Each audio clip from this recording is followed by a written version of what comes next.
Assalamualaikum warahmatullahi wabarakatuh. Perkenalkan, nama saya Wahyudi dengan NIM 1930202145, kelas PAI 19024, Prodi Pendidikan Agama Islam. Baiklah, di sini saya akan menjelaskan sedikit materi tentang klasifikasi media dan sumber belajar. Klasifikasi media. Pengertian media masih sering dikacaukan dengan peralatan media atau bahan adalah perangkat lunak berisi pesan atau informasi pendidikan, biasanya disajikan dengan menggunakan peralatan, sedangkan peralatan atau perangkat keras sendiri merupakan sarana untuk menampilkan pesan yang terkandung pada media tersebut. Menurut para ahli, tujuan pemakaian dan karakteristik jenis media terdapat 5 model klasifikasi, yaitu menurut Wilbur Scrum, media pembelajaran digolongkan menjadi media yang rumit, mahal, media sederhana. Scrum juga mengelompokkan media menurut kemampuan daya liputan, yaitu 1. Liputan luas dan serentak seperti TV, radio, dan touchscreen. Yang kedua, liputan terbatas pada ruangan seperti film, video, slide, poster audio, tape.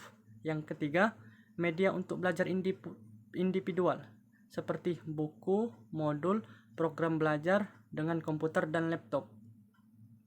Menurut Gartner, media klasifikasi menjadi 7 kelompok, yaitu benda untuk didemonstrasikan, komunikasi lisan, media cetak, gambar diam, gambar bergerak, film bersuara, dan mesin bajat. Ketujuh media pembelajaran tersebut dikaitkan dengan kemampuan memenuhi fungsi menurut hierarki belajar yang dikembangkan, yaitu pelontar stimulus belajar, penarik minat belajar, contoh perilaku belajar, memberi kondisi eksternal, menuntut cara berpikir, memasukkan alih ilmu, menilai prestasi, dan memberi umpan balik. Yang ketiga, menurut Bruce dan Briggs. Menurut Bruce dan Briggs mengemukakan bahwa klasifikasi media digolongkan menjadi 4 kelompok, yaitu media audio, media visual, media audiovisual, dan media serbaneka. Menurut Allen, terdapat 9 kelompok media, yaitu visual diam, film, televisi, objek 3 dimensi, rekaman, pelajaran berprogram, demonstrasi, buku teks cetak, dan sajian lisan. Selanjutnya, menurut Gerlach dan Ellie, media dikelompokkan berdasarkan ciri-ciri fisiknya atas ke-8 kelompok, yaitu benda sebenarnya, presentasi verbal, presentasi grafis, gambar diam, gambar bergerak, rekaman suara, pengajaran terprogram, dan simulasi. Baiklah, selanjutnya menurut Ibrahim, media dikelompokkan berdasarkan ukuran serta kompleks tindaknya alat dan perlengkapannya atas 5 kelompok, yaitu media tanpa proyeksi 3 dimensi, media tanpa proyeksi 3 dimensi, media audio, media proyeksi televisi, video, dan komputer. Sumber belajar. Sumber belajar adalah semua bahan yang dapat memberikan informasi baik berupa data, orang, dan wujud tertentu yang dipakai peserta didik dalam proses pembelajaran untuk mencapai tujuan belajar atau kompetensi tertentu. Macam-macam sumber belajar. Sumber belajar dirancang yaitu sumber belajar yang memang sengaja dibuat untuk tujuan pembelajaran. Contohnya adalah buku pelajaran, modul, program audio, transparansi atau OHT. Sumber belajar yang sudah tersedia dan tinggal dimanfaatkan, yaitu sumber belajar yang tidak secara khusus dirancang untuk keperluan pembelajaran, namun dapat ditemukan, dipilih, dan dimanfaatkan untuk keperluan pembelajaran. Contohnya pejabat, pemerintah, tenaga ahli, pemuka agama, olahragawan, kebun binatang, waduk, museum film, sawah, terminal, surat kabar, siaran televisi, dan masih banyak lainnya.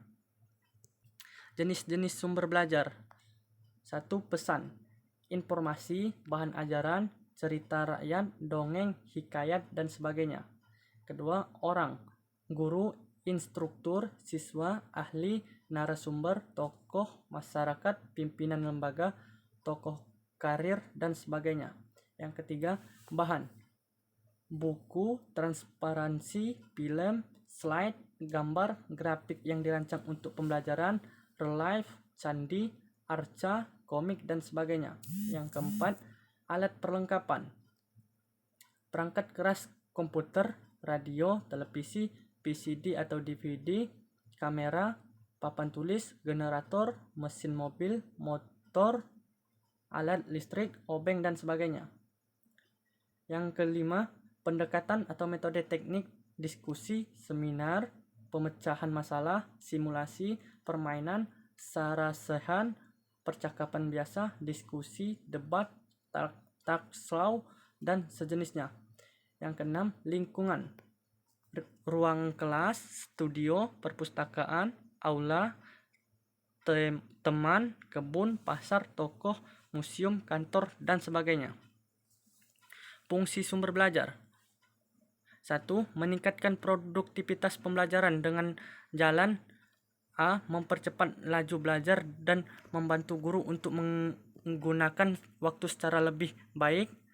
B. Mengurangi beban guru dalam menyajikan informasi sehingga dapat lebih banyak membina dan mengembangkan gairah.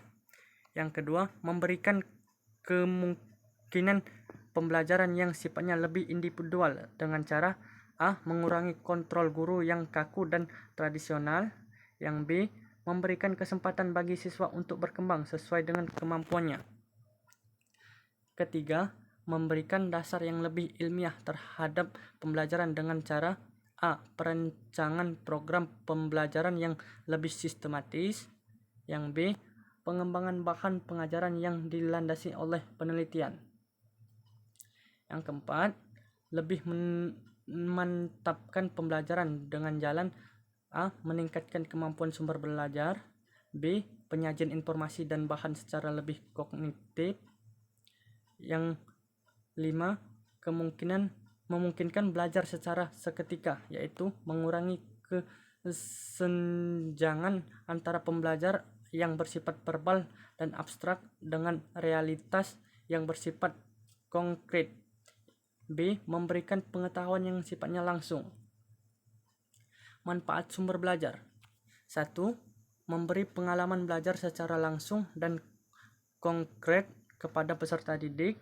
Yang kedua, dapat menyajikan sesuatu yang tidak mungkin dikunjungi atau dilihat secara langsung dan konkret.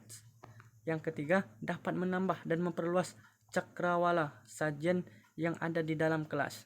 Yang keempat, dapat memberi informasi yang akurat dan terbaru. Mungkin itu saja penjelasan singkat dari saya. Sekian dan terima kasih. Wassalamualaikum warahmatullahi wabarakatuh.